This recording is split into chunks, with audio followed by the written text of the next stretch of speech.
Hey, hello, it's Shaken Bacon. It's me, Cassie Frass, and today I'm going to show you how I drew this rose step by step so you too can draw these cool little traditional style old school rose tattoo. I feel really awkward because there's like a million different ways to draw a rose, so if you do a step and it looks weird and you change it, that's perfectly fine. It's a rose. It's the fun part of drawing flowers is that if you do something and it doesn't turn out right, you could add just a little curve, a little squiggle, a little line, and it looks totally different, but it still looks totally fine. So just because I am doing it one way does not mean you have to do it exactly the same way. It's just sort of jumping off guide. So I'll stop talking and I'll get on with the video. Okay, first step is you're going to want to draw a circle. This is a lot harder than you'd think. I don't know why it's impossible to draw a circle for me. If it's impossible for you, just try to make the bottom slightly bigger than the top. It just helps with the form. Don't worry if it looks a little wonky because we're gonna put petals on top of this. So for the first petal, you're gonna make it about 3/4 down. So just draw a little line there indicating it. And then there's gonna be 2 other petals, and for those I just make a V right on top of the first line. And then the next step, I just add some pizzazz on to these lines.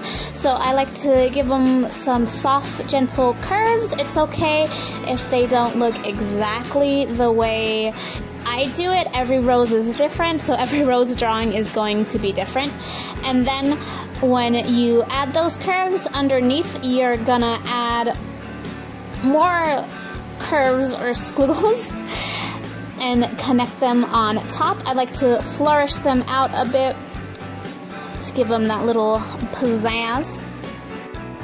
If you need to look at a rose, that's perfectly fine. You want to know what you're trying to emulate, so it's perfectly fine to use a reference. I don't know why people think that's such a bad thing. Next, we're going to add the center of the rose. So I like to add 2 petals in the middle. And, you know, it's just simple curves. I connect the first curve all the way to the opposite end and end the line right at the flourished petal. I'm trying to think of ways to describe it to you guys better, but they're just lines, so it's hard to describe it. And for the second petal, I like to make a square and then add a curved line that goes inward. And in the middle, I just like to add a little squiggle line. That way to indicate that it's the middle part of the rose where it's still like budding. Okay, next part is the outward petals, and I try to start with 4 petals for the outer petals, and the first step is just to draw like a half moon, and then to give it those little curves to make it look more like a petal and not like just a bunch of circles on top of circles. You can add lines here if you like to keep things even. I prefer the circle method, and then when I do the first initial sketch of the circle, I like to go in with my pencil and just draw a slight little curve. Just whatever my hand feels is the most comfortable, and then I connect that. Usually I try to give it sort of a triangular shape, so the tip is very small, and then the line sort of curves inward and then outwards, and repeat the same step on the opposite end. if you feel like your rose looks a little off, I like to add smaller petals in between the larger petals. When I do this, I still do the circle, and I like to add variations with my petals. So instead of the petal making a triangle tip at the end, I like to curve it inwards. If you look at roses and rose drawings, you see that the petal has a specific shape. So if you need to just look at rose drawings and observe them. There's nothing wrong with studying roses. There's nothing wrong with looking at a real rose.